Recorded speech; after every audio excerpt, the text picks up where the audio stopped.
పెళ్లి చేసుకున్నావా మరా? ఒక పెళ్ళి అయితే చేసుకున్నాం. ఒక పెళ్లి చేసుకున్న పిల్లలు ఎంతమంది మరి? 2 పిల్లలు. ఒక్క పెళ్లికి 2 పిల్లలు, 2 పెళ్లి చేసుకుంటే 4 పిల్లలు ఉంటుంది పిల్లగానికి.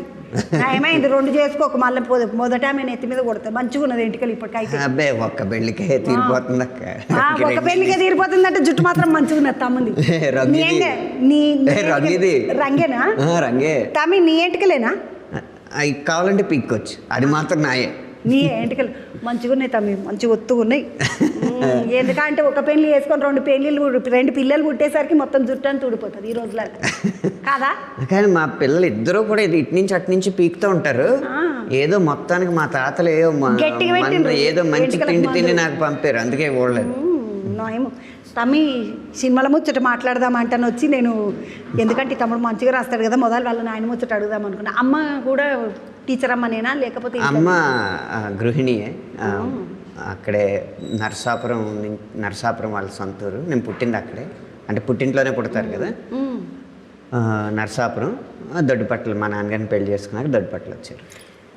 ఈ నరసాపురము అన్నావు కదా తమ్మి, నీకు ఎంతమంది అన్నదమ్ములు అక్కయ్యలేండ్రు? మాకు అన్నదమ్ములు ఎవరు లేరు, ఒక అక్క అమెరికాలో ఉంటుంది. అక్క అమెరికా, తమ్ముడు హైదరాబాద్. డిసైడ్ అయిపోయిండ్రు కథం. ఇప్పుడు మీ అక్క కానీ, అక్క పిల్లలు కానీ, బావ కానీ, మామ మేము ఇట్లా సినిమాలకు వస్తామే నువ్వు ఉన్నావు కదా అని ఎప్పుడన్నా ఇట్లా అడుగుతారా? ఎందుకంటే సినిమాలలో ఎవరైనా ఉన్నారంటే వాళ్ళ చుట్టాలు అందరూ వాళ్ళని అడుగుతారంట. నేనేనా అంటే కొంచెం చిన్నపిల్లలు, మా పిల్లలు చిన్నవాళ్ళు, వాళ్ళు చిన్నవాళ్ళు, ఇంకా సినిమాల్లోకి వచ్చేస్తాం అన్నంత పెద్ద పిల్లలు కాదు, అంత వయసు కాదు. 3 ఏళ్ళు 4 ఏళ్ళు 5 ఏళ్ళు అట్లా అలా ఆ వయసు. ఓ చిన్న పిల్లలు అందరూ 10 లోపే, అంత 10 ఏళ్ళ లోపు. మంచి ఇల్లు వీకి పందిరేస్తారా తమ్మి మీ ఇంట్లో పిల్లలు? నన్నే పీకి పందిరేస్తారు.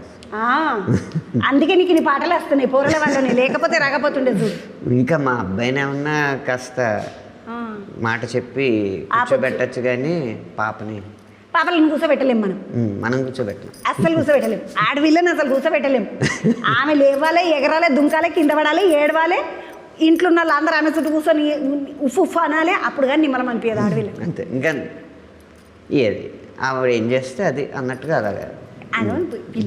పిల్లలు ఆడుకోరా ఆడతామి.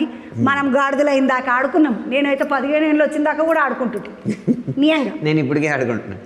మరి ఆడుకోకపోతే ఎంత? నేను ఇంటికి పోయినాక మా వెంకటే నేను అష్టచెమ్మ ఆడుకుంటాం. అప్పుడప్పుడు బోర్ కొడుతుంది కదా. మేము సంక్రాంతికి ఎప్పుడు మా ఊరు వెళ్తూ ఉంటాం.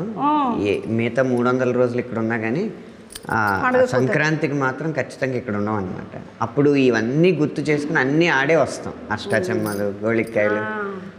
మా తెవనం అష్టచెమ్మ, పచ్చీసు, కచ్చకాయలు, గిల్దండు అంటే తెలుసు కదా, ఇట్లా కర్ర బిల్ల అంటారా, అది గిల్దండు, గోటీలు. నేనైతే జేబులలో గోటీలు పోసుకొని పోయి మగపొరలు అందరిని కొట్టి ఆడుతుంటే గోటీలు మస్తు ఆడుతుంటే.